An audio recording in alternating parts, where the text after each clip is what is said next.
What you are looking at is the beginning of a song that is unique in pop music history. In August of 1969, the comic book characters of Archie jumped off the pages and into #1 on the Billboard charts with this song. Sugar, oh honey, honey,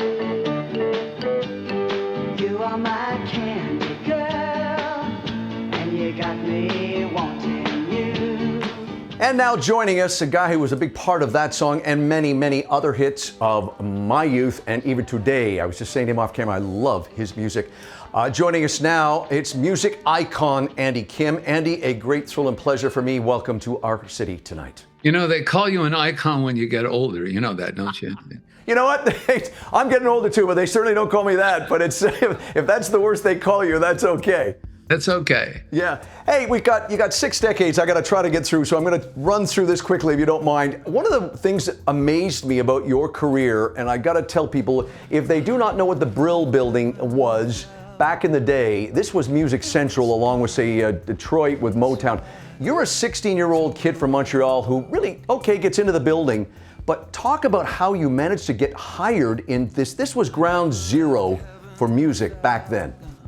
Well, I think the most important thing is that why did I get on a bus from Montreal to New York City in search of Jeff Barry? And the truth is, I grew up in a tenements of Montreal. We really didn't have much. My brothers had a transistor radio and played records. So I borrowed a transistor radio one night, and there was a lot of static, and eventually I heard WABC New York, Cousin Brucey. That changed my life. It gave me the ability to dream something outside of the locked box I was in. So they also had magazines, and those magazines told you who the songwriters were and told you who the address was. And they called it Tin Pan Alley at one point. Yeah. Brill Building is that. Yeah, and just to give people perspective, as you said, it goes back, but at the time you're getting there, this is where people like Carole King are, Neil Sedaka, Neil Diamond. How did it feel as a young lad from Montreal being in the middle of that kind of creativity? Well, I didn't feel anything other than how lucky I was to be there. I mean, I didn't show up with a resume. I showed up as a dreamer.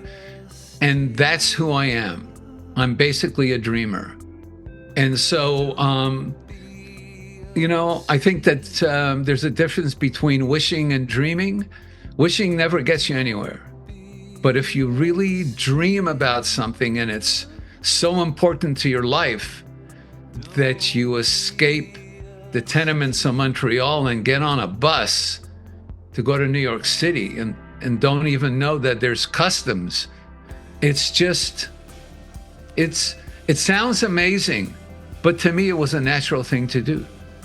Yeah, I tell you, the strength, but again, as you said off camera, just the naivete that comes when you're at that age is part of what you obviously had going to New York at that age.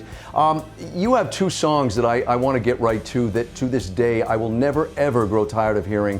One off the bat we just played with Sugar Sugar, but very soon after getting the Brill Building, you have a really, really big hit, which as I said, one of the 2 songs I love, and that was Baby How'd We Ever Get This Way. Talk about how you get from being a young guy in the building to that big hit. Very simple. I wrote about something that I fantasized,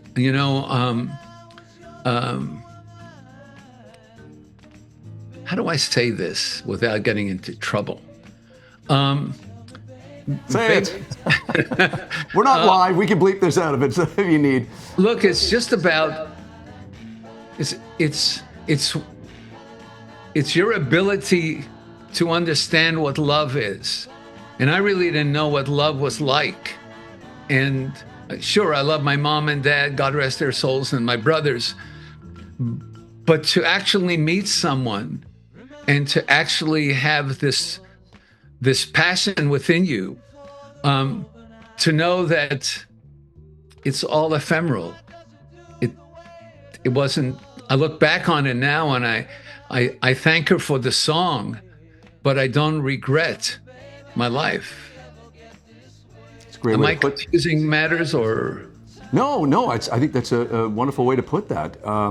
You also a song that went #1 all over the world, and as I said, one of those songs I will never grow tired of hearing, and a song called "Rock Me Gently." Well,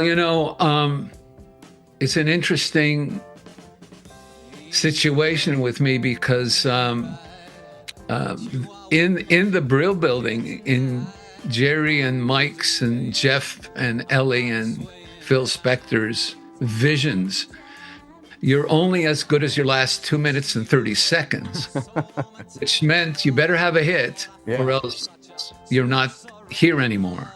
And I had enough hits that there was a big change going on, and everybody was leaving the Brill Building. Well, not everybody, but a lot of people.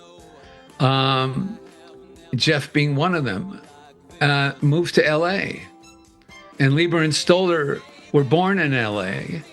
And it was just one of those things. And so for me, at that point, I was, if I can take a line from one of my songs, although I was young, I was on the back porch of my career. And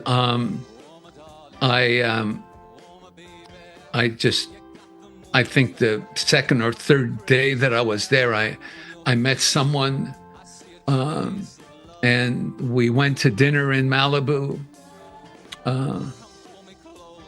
and we walked the beach in Malibu. By the time I got home, it was 4:00 in the morning. I picked up the guitar and I wrote the song. It's as simple as it is. So if you read the lyrics slowly, you'll understand what happened. I want to mention too, Andy, this is exciting. I will be there. I want to tell our viewers across Vancouver and BC, the Andy Kim Christmas concert, December 13th at River Rock Casino Resort in Richmond. You're going to bring a whole bunch of people together, and the great news is going to be great music for a great cause, proceeds benefiting Variety, the children's charity of BC, which is a great thing. What can people expect that night? So I have Tom Cochrane coming. Nice. I have 5440. Neil and Dave will show up. The Washboard Union, which is awesome. Men Without Hats. Joe Keithley. Ray Bays. Lee Aaron. Jojo Mason, and my friend Dan Hill. Thank you, Eddie. It'd be a pleasure to meet you in person. I will certainly be at your show. We should remind folks again, December 13th, River Rock Casino. Tickets, you can find them at the usual outlets. Folks, I got to tell you, Andy, I'm going to wrap up by just mentioning a few things. I don't want to embarrass you, but we got to say, Canadian Music Industry Hall of Fame, Canada's Walk of Fame of Songwriters Hall of Fame, Billboard's Hit Parade Hall of Fame, multiple Juno Award winner, and I know you take great pride in this, Officer of the Order of Canada. Andy Kim, it has been a great thrill for me to have you on this show. Thank you for joining us. I'm honored. Thank you so much.